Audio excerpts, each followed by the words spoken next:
It isn't every day the governor of Vermont visits Montreal.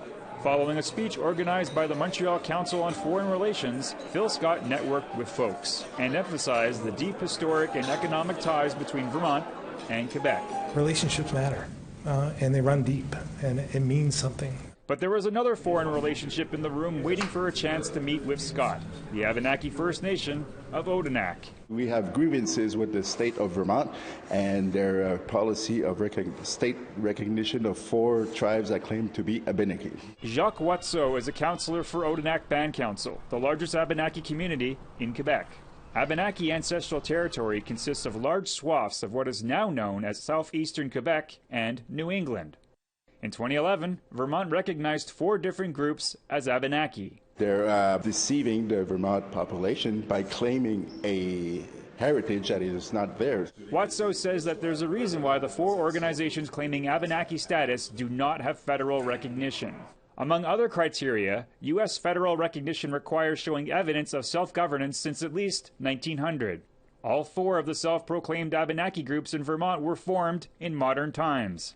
Membership applications can be downloaded on some of their websites. Prospective members need to submit their genealogy for examination before being accepted.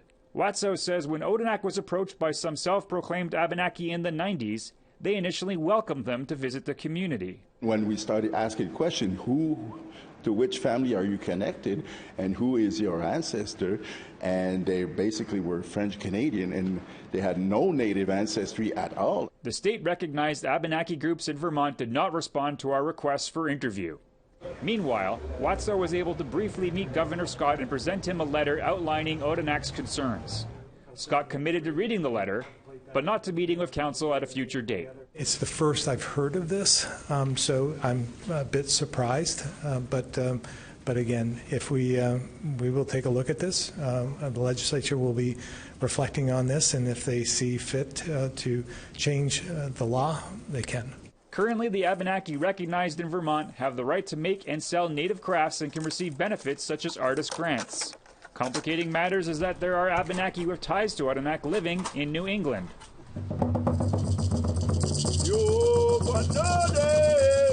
Watceau says those that have legitimate ties are welcome to reach out to Odanak, but that the rest have no business representing the Abenaki Nation. Basically, there are a bunch of settlers that are trying to claim a history and heritage that is not theirs, but they're also promoting a culture that is not theirs in schools, in the Vermont society in general, and that is very hurtful because that is cultural appropriation, not cultural appreciation. Tom Fenario, APTN National News, Montreal.